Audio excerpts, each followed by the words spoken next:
YouTubes, welcome back to the channel. It's Pete here at Big Lad Biking Headquarters.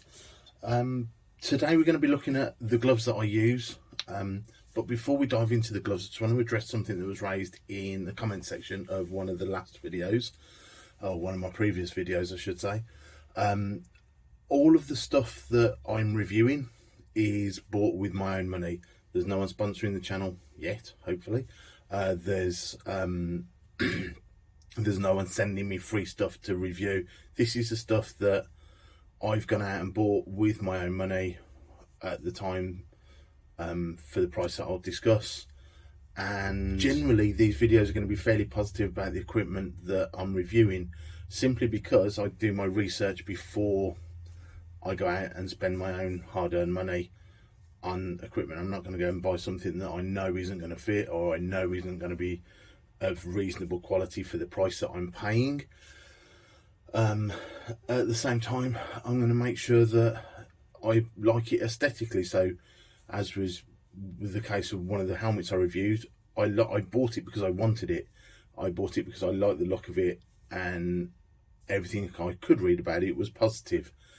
When I got it, I still really liked it, but it just wasn't the right fit for me, so it went back and I bought something else. That's the way it's going to work until someone sends me something and says, review this. It's always going to be stuff that I bought to use and either haven't used because it didn't fit and therefore it goes back after I've done the video, or it's something that I've used and will be using. So without further ado, I'm going to dive straight into it. We're going to be looking at gloves today. Obviously, as you can probably tell from the thumbnail before you clicked on it, I've got a pair of winter gloves and a pair of summer gloves, or a pair of wet weather gloves and a pair of dry weather gloves. Two kind of different ends of the market. One was very cheap for a pair of gloves, and one was still reasonably priced for the gloves, but nowhere near what you can spend. So let's dive straight into it, and we're going to look at them in the order that I bought them. So summer gloves first. So these are my summer gloves. They're relatively cheap. Bought them off Amazon. They're by a company called Biz In Sports. Never heard of them before. I kind of like the look of them, and I bought them ages ago when I was kind of gathering bits and pieces together, ready to do my CBT and test and stuff, and I didn't want to spend a lot of money. I just wanted something that would do me for the CBT and test as and when I got a chance to do it. So these cost about £28, I think it was, like I say, from Amazon. If I can find a link, I'll pop it on the in the descriptions below. But let's have a look at these gloves in a bit more detail. So it's kind of a creamy yellow main section with black highlights. It's got carbon fibre knuckles and on all of the little knuckle joints, with the exception of the little finger, because obviously there's not enough space, and the thumb has no knuckle joints on. Got a bit of padding coming up the wrist on the outside, and then on the inside we've got a kind of suede effect material. I don't think it's real suede, judging by the bobbling that we've got going on just here. I don't know if you can see that. There we go. I haven't used these a great deal. Like I said, I've used them for my CBT and the first part of my my direct access course. Two sets of Velcro straps on the wrist that are nice and firm.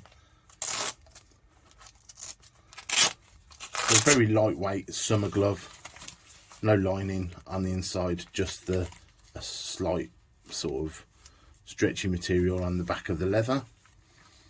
It's very thin leather, so I don't know how much protection it would give in the event of a crash, but it gives more protection than no gloves. So for 28 quid you can't expect a lot. They are very, very comfortable. They're double XL because I've got stupidly big hands, so I wear them underneath my leathers or underneath my touring jacket, so I have it nice and firm around the wrist to give it a bit of wrist support.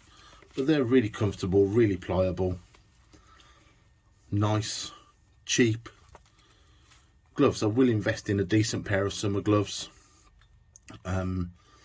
soon, but for now these will do.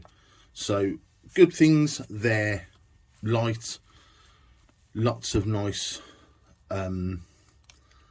ventilation around them to keep the hands cool in the summer, nice and firm support with the velcro around the wrist, and they come up a good way, so a good hand's width up my wrist, which I quite like, and they fit quite snugly underneath my leather jacket. Bad points about them: don't get them wet. If you get these even slightly damp, and I've been caught in the rain in them once, you get black hands because of the dye. Cheap dye comes out of cheap gloves at the drop of a hat. So if you're doing any kind of wet riding, then maybe a pair of liners might be worth a shout. Or what I've done is a simple pair of latex gloves in my bag to slip on underneath these if the sky looks like it's turning. But as I said, tons of ventilation, nice. Yeah, £28 from Amazon.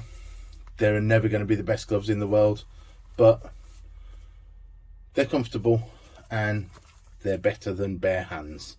So value for money, I'd give them an 8 out of 10. Quality, I'd give them, oh, I don't know, you've got some stitching coming loose here, the back vent there is just coming a little bit loose. 6 out of 10. You pay your money, you get what you pay for, largely, at the low end of the market, certainly. So that's the summer gloves. Biz in Sports off Amazon for about 28 quid. So let's dive into the winter gloves. So straight away, just looking at those, you can see they're of much better quality. The leather feels thicker, the stitching's much better quality. I quite like this leather, perforated leather over the knuckle armour, and then you've got reinforced padding on the fingers instead of the carbon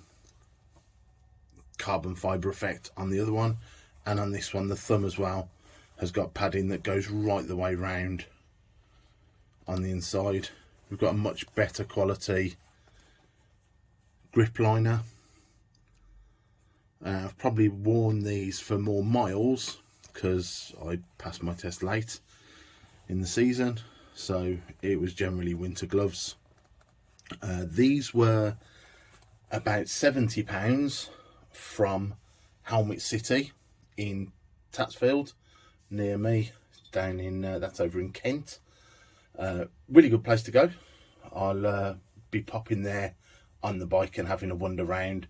Definitely recommend going there. It's a little bit out of the way, but it's quite a nice ride to get there, so we'll do a ride out to there when the weather cheers up a bit.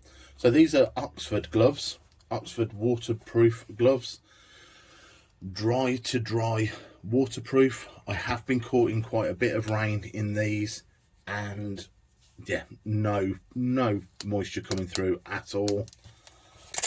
And again, as with the summer gloves, we've got 2 sets of velcro around the wrist because they're coming up about the same height, which is where I like gloves to come, and slide on really easily when you've taken them off properly. This has only got the one Velcro at the top, whereas the other one had two, and then the one around the wrist.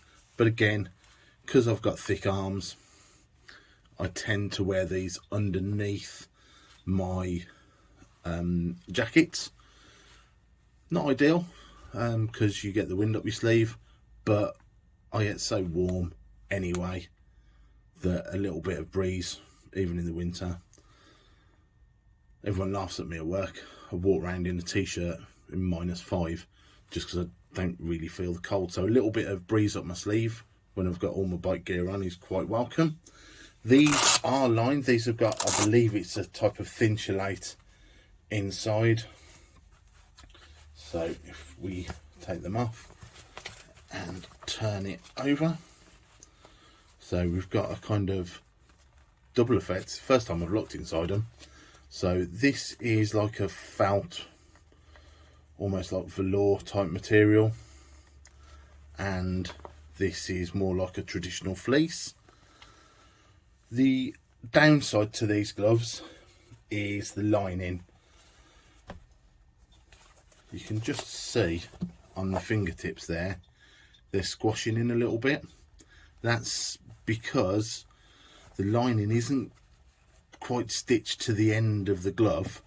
So when you pull your hands off, especially once your hands are hot, you pull your hands out, you do tend to pull the inner liner out, and then when you put them back on next time, you tend to be spending a little while wiggling your fingers back through the holes to get the gloves to fit. It's normally the little finger as well, irritatingly enough. But yeah, again, these are size 2XL or size 12. Fit perfectly. I've got big hands, they're quite long fingers and very wide palms.